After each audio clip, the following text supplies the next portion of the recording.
Hi, I'm Forrest, and you're watching Tape with Rabbi Doug. We're gonna see Rabbi Doug. We're gonna see Rabbi Doug. We're gonna see Rabbi Doug on your TV tonight.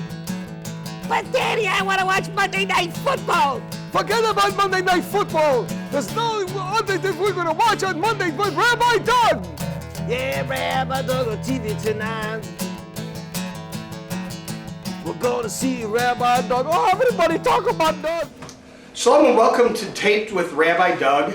We are here in Chicago, Illinois, and I'm here with Nini Castle, who's been on our show before. She is not only a tremendous pianist, but she is a life coach and healer and an expert at healthy cooking. And today we are talking about Passover, the holiday of Pesach. Nini, you want to share with us some healthy, easy ways to make Pesach comfortable for cooking and healthy. And people think of Passover as a big hassle. Oh, well, all we can do is eat matzah the whole week, nothing else. But it's really not true. Tell me, first of all, how did you learn to be a life coach and a health expert and a healer? What did you do to learn those things? Well, you know, like all journeys start with the self. So I had an interest for health and wellness, and I started to pursue it when I was about 19.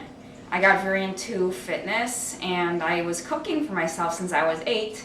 One of those fateful days where the parents said, well, if you want it, you go do it. And I said, okay, I will. And they're like, wait, what? Now we have to let her do it. So that's when I started, and I started to research, and life experience was really, really the best because I spent throughout my 20s just living the experiences they talk about in textbooks. They talk about, you know, balancing macronutrients, blood sugar roller coasters, fats, carbs, is it good, is it not good? And I have to say, more than any textbook would be the life experience that I went through on the journey. So I wanted to really use this in service of others. You know, for me it was just an expression of art in the beginning, and then it became, I really wanted to help serve others and show them how this can be a way of life and a way that we can really up-level our existence in more than one way, you know, from artistically to tasty. Everyone's got to love food, you know, that's why the food is the biggest industry probably.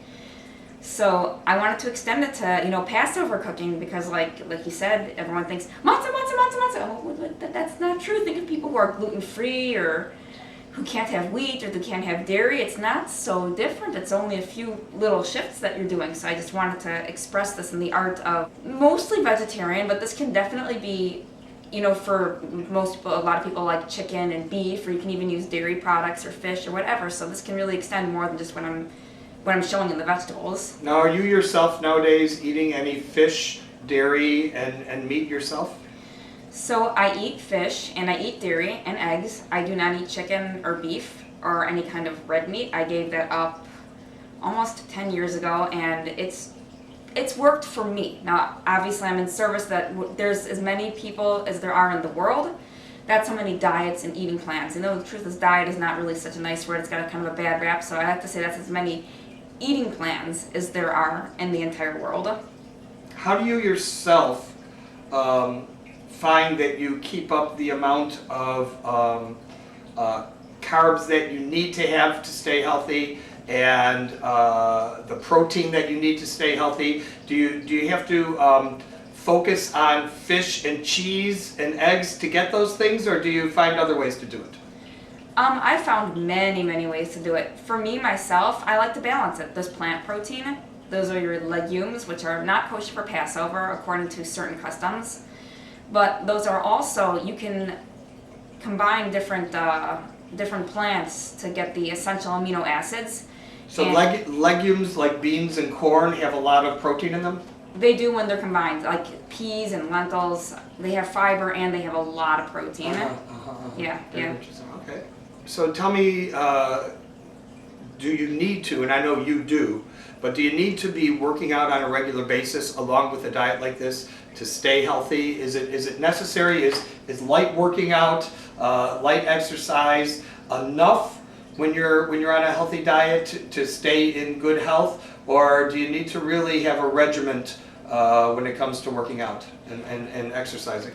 So that also will depend on the person, and I believe that there are 5 different ways of exercise. I mean, there's more than just 5, but we talk about cardio and strength and coordination, flexibility, and balance. You want to try to, just like you have a well-rounded diet, you want to have a well-rounded exercise plan, whatever that is to you. It doesn't necessarily have to be in a gym.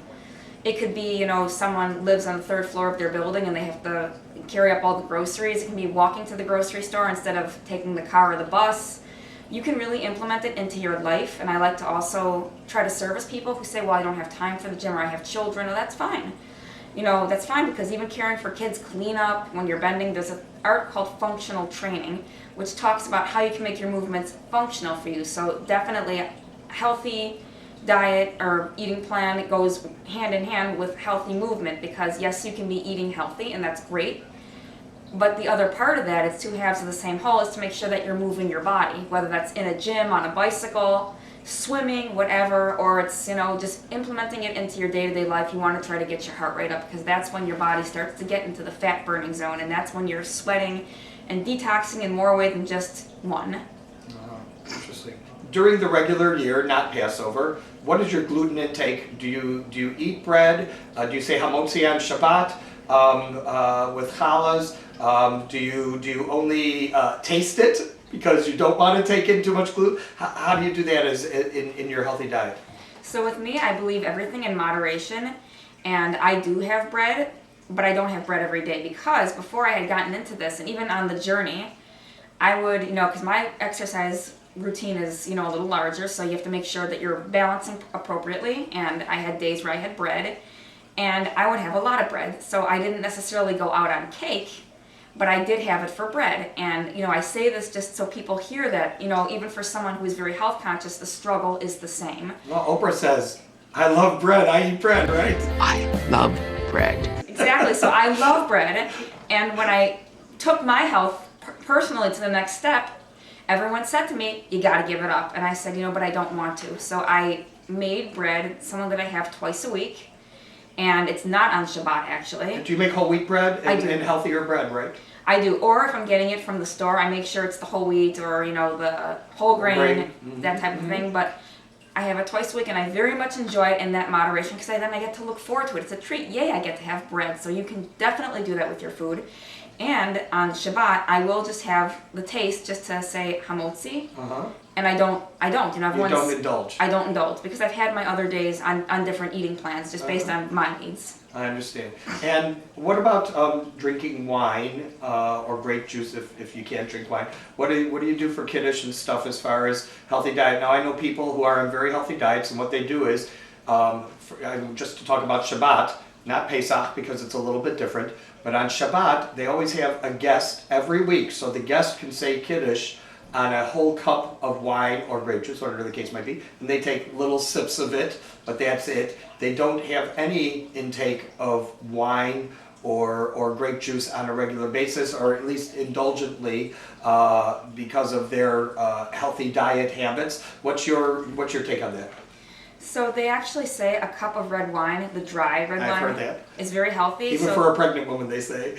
Yeah, all kinds of fascinating things. Me, when I used to drink, they say, is the kiddush wine. I only used to have like a little sip in those little cups. And again, being sensitive, when you become more health conscious, your body will tell you what's good and what's not. And even though I like the taste of that very low alcohol, it's almost a grape juice type of a wine. I can't, like the Rashi light, I can't have it because it gives me heartburn. So what I do is, on Shabbat, somebody will say kiddush, and they'll say it on grape juice, and they'll drink, and I'll just be quiet as I am receiving the blessing. You'll say amen and let them drink on your behalf. Exactly, on my behalf, and then so I go your and I go and I wash, on the bread.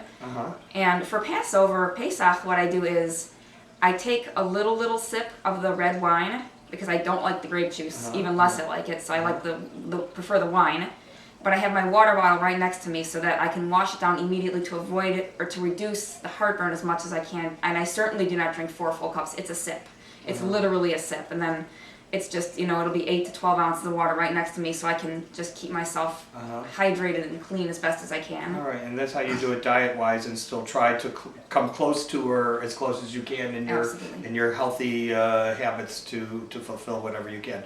Very interesting. So now tell me, when it comes to Passover cooking, really, the healthy cooking that we're going to talk about and you're talking about really can be all year round, right? It's no different during Passover, but it isn't hard to do for Passover, which is why we're talking about it for Passover this year, right? Correct. Okay, very good. So why don't we start and talk about first of all salads. What do you do to make a salad? What is your dinner salad or table salad or tossed salad ingredients, and why do you use the things you use?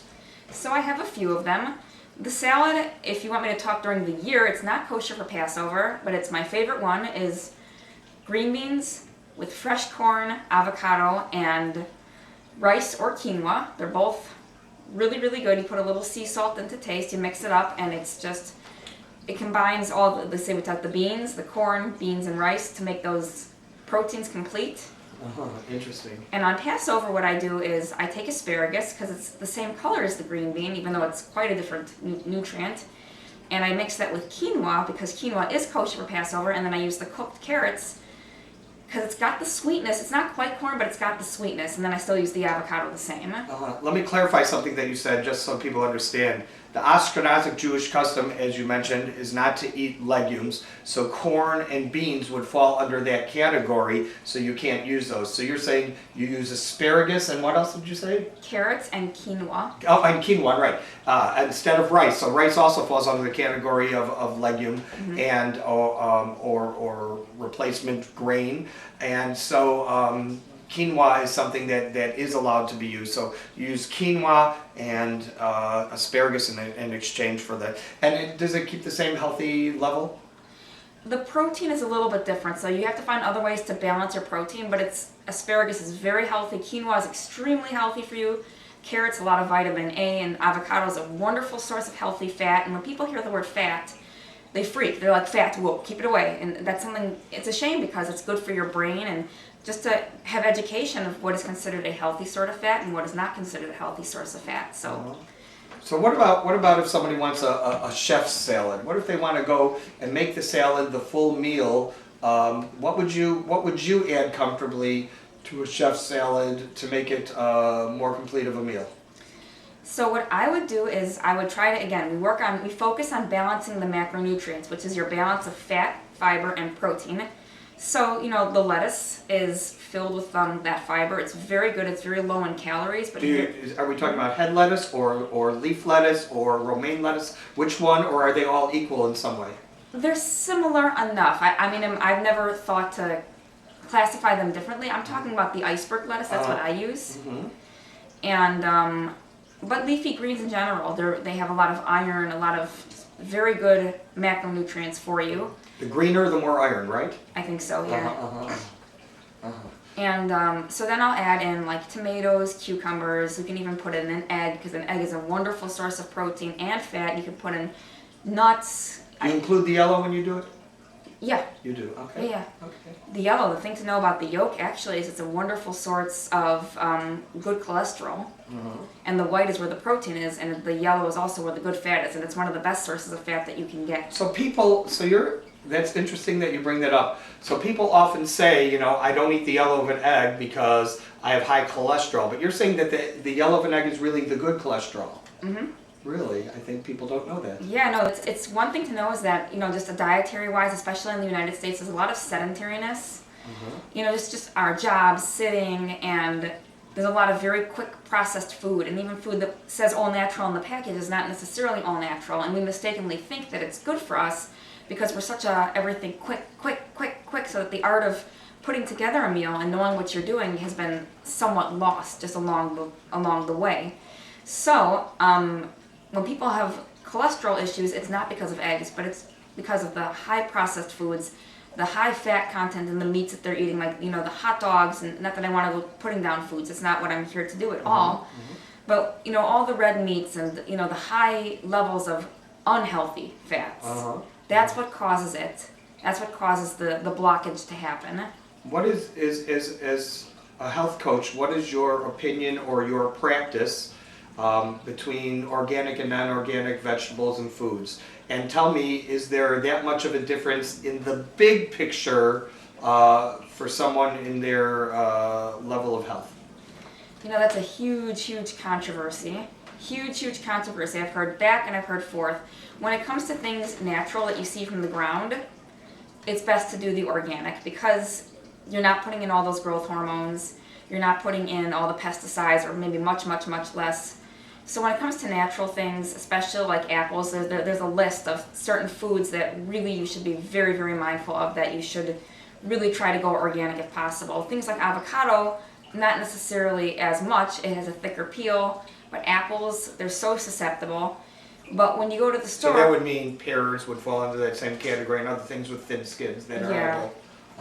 Okay. But when you go to the store and you buy like the bag of chips that says organic and natural, chances are, or the grains or whatever, chances are that's not so good for you. It's very processed. They're just writing down organic. That's what I've seen in my own. So there's a rabbi here in the community who is not only does kosher supervision, but he works for organic certification. And he goes to these factories. He's one of those health people that I was telling you about that I know. He goes to these factories, and he is the one who certifies for the government whether they are organic or not. And he says if the things that he certifies are organic, there is nothing in them, no ingredient, no chemical or anything that's in the ingredients that hasn't been certified organic. So if the government certifies something organic, is there still something to worry about, do you think? Absolutely. Unfortunately, a lot of things are not driven by the wellness of health, but more the money involved behind it. And I've seen this personally, and not to get to a whole political, I want to stay out of that, focus more on trying to promote the health. But yeah, unfortunately, the FDA and the government, they will call something okay because when they say there's 0 calories per serving, it isn't 0, it's trace amounts. That is, the serving is so small that you can call it 0. I'll give another example for people to understand.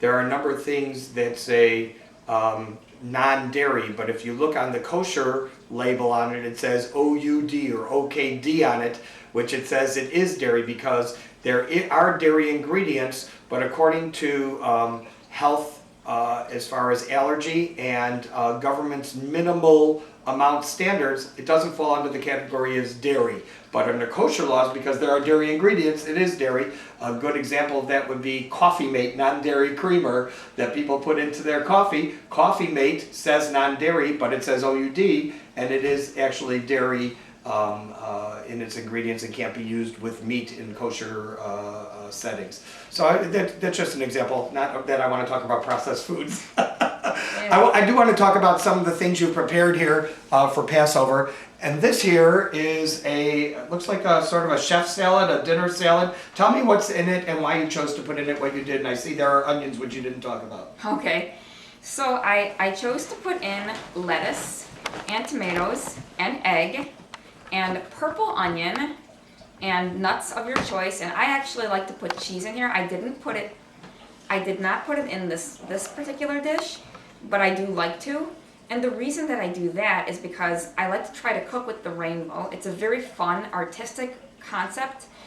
As many colors as there are, you get the variety of many different nutrients. And if people are familiar with the chakra system, which goes along healing, each chakra is associated with a color. So the more variety we use in God's palette, the more it's awakening different energies within us.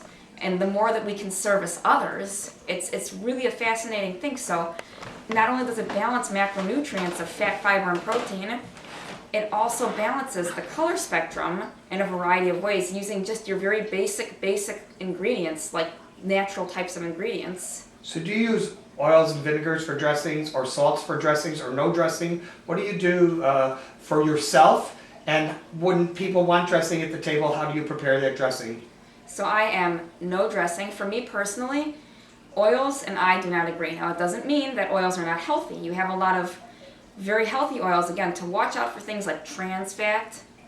Which no longer can be sold in the U.S. market legally, because as of January 1st, I believe, 2017, trans fat is not allowed to be used in any U.S. Certified foods that come through the market. Although you can see still some certain things that come from out of the country and things like that are brought in that may have trans fat. But thank God for that. But tell me, for example, are we talking about olive oil as what you're considering to be a healthy oil, or canola oil? What are healthy oils when you have to use oil? So I actually, my tactic is I don't cook with oil at all. I make breads without oil. I make desserts, quote unquote, the Nini version of desserts without oil. I don't use it because it does not agree with me. But, however, when you look at the oils, certain oils cannot be heated. They break down over heat. So like an extra virgin olive oil is healthy. But when you heat it over 200 or 250 degrees, it starts to break down and become rancid, no longer being healthy for you. It's meant to be used cold and raw. Other things, they say avocado. So you shouldn't fry with olive oil, you're saying? No. Shouldn't Really? fry, shouldn't cook. When you want to fry or saute, you should use an oil that specifically can take high temperatures. An example would be avocado oil. Some say peanut oil. There is some issue with allergies. Peanut oil, did you say? Yeah. But we can't use peanut oil on Passover. Exactly. So, some say you can use grapeseed oil. And there are some myths about coconut oil, but coconut oil, again, it's made to be used cold. You're not supposed to heat it up. So coconut, I don't know what you call it, coconut fat. I don't know what they call it actually, but the stuff you buy in the jar and cook with, it's good to cook cold, to do things that are cold, but you shouldn't use it for frying. Correct. Very interesting. All right, so this salad you would use with the meal or as an opening appetizer normally? This would be an opening appetizer for me. And this actually is my personal dish. It could be served to everyone. This is something that I'll eat, the whole thing through, just because I find it very delicious. It's very filling, and I feel it's good to fill up on this type of stuff and to make sure that the nutrients are there. And then if there's room afterwards, you can put in maybe a little more fun stuff, if you will. But this is the fun stuff for me. It's the art part, All right, I'm going to go to, these look so delicious. These are your pepper creations, and I want to talk about these. Tell me, first of all, are these your main course? Are these a side dish with the main course? Why did you prepare these, and how are they prepared? Because I see they're two different ones. Okay, so these can all be main or side depending on how you choose to do it. And one of the peppers can be stuffed with quinoa. I put a little tomato sauce and some spices for garnish, and there's a major love with the art of garnishing. It's wonderful what you can do with garnishing. The other one, I just took an egg and I cracked it and I put it inside, put it in the oven for about an hour, and there you go. So the one with the egg can be used for breakfast. You still love your scrambled eggs for breakfast. You can stick it in the pepper. You can enjoy. You can have it as a snack. You can have it as a side dish. So it only has an egg in it? The egg and spices. Egg and spices. And the other one has quinoa and what else? Tomato sauce, and I kept it basic just for show, but you can add in all kinds of vegetables. You can add in tomatoes, mushrooms. You can add in lettuce, not lettuce, celery. There you go. I'm lost for words here. Celery and whatever you'd like. It's really, the sky's the limit with the creativity here. It's for you to have fun. So I when I looked at the one on the left of our screen right now, I didn't realize it was egg. I thought it was cheese melted on it. Do you ever cover them with cheese and do that? You can. Yeah. You can. You definitely can. Very interesting. They look delicious. They look delicious, and I'm sure they are. But you do use spices. Do you use salt in your spices also? I do. Okay, very good. All right, so we want to go and move on to our next dish.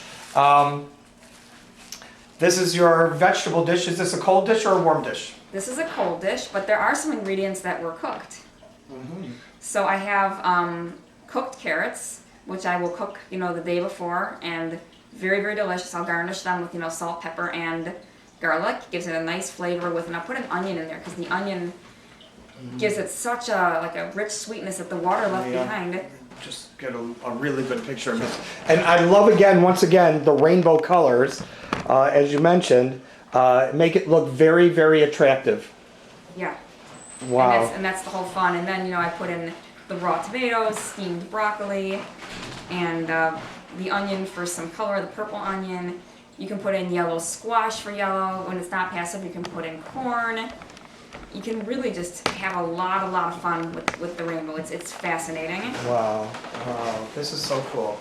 Looks delicious also. And you also put spices in, or do you eat these without spices? You can do it either way. I like to play with spices, so garlic and pepper and sea salt. Do you use all natural? You don't buy any powders, right? We do have powders, You do use but I powders. also use the natural. So I use like a clove of garlic. I also use the garlic powder. As long as you're getting a high quality brand, then Not necessarily organic. You don't necessarily use organic. No, I don't. But make sure that it's a good quality, because sometimes you can smell if it's going rancid. You can smell that it's starting to go kind of funny. So, when you smell it has a nice strong flavor, and again, look on the ingredients. If it says like added spices, but it doesn't specify, probably a good idea not to buy it. But if it tells you onion, garlic, whatever, and it gives you the specific list of ingredients, you know what's in there. So we only have a minute left, and I just want to ask you in closing, if somebody wants to look for a way to find something special to make this year for Pesach, in a healthy category like this, something you didn't make here, what items would you talk about for them? Well, a lot of the big meals, like the big festive meals, revolve around the beef and the chicken, and that's pretty much the same. That doesn't change. I think it's more like during the week, people look for filler, like, oh, I can't have my cereal, I can't have my breakfast, I can't have my snacks, I can't, these like snack foods, which, if you love your pancakes for breakfast type of a thing, and you want to do it in a healthful way, you can take egg with like an over-ripened banana, have one of these, over-ripened banana with your egg and with cinnamon, and you mix it together, and you have yourself a nice healthy pancake, and it's good. I mean, it's sweet, it's good. The cinnamon gives it like a warming flavor, and what I have used for breakfast myself is I take like a whole grain oat matzah and I crush it, and again I mix a little cinnamon, and I do a little bit of sea salt, and the reason I add the salt is because the trick with salt is that it brings up the flavor, so you don't have to put in tons and tons of cinnamon or tons and tons of sweetener of choice or whatever. It enhances It enhances it, and I actually, you can put a little milk in it, and it kind of mimics like a cereal and milk. You can put hot water and mimic like a real oatmeal. I've seen that to work very nicely. Very nice. And I've created some very nice like matzah pizza type things, which again, lots of vegetables. You can put cheese on if you like, you don't have to, and just make it as colorful as possible, and it can be a lot of fun. It really, really can. Are you going to show us a few things quickly as the show closes? What are these things you're going to show us? Yeah, I have a couple matzah pizzas that I've decorated, and I can display that.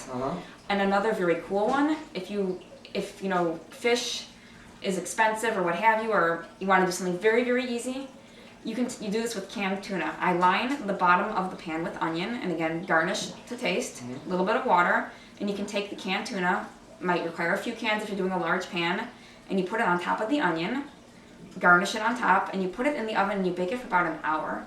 The onion becomes soft, but it absorbs the flavors without too much, excess fat from like the animal fat that some people want to avoid, and it's very, very tasty. So that I have like a small serving that I can show. I don't have a large pan of it, but a small serving that I can show. Very nice. All right. Well, I want to thank you so much for being on the show. Nini Castle, health coach, life coach, and cook extraordinaire, as well as a wonderful piano player. I want to thank you for being with us. Remember, you can check out our website, www.tvrabbi.com, where you can also see former shows on the web or watch Nini play piano.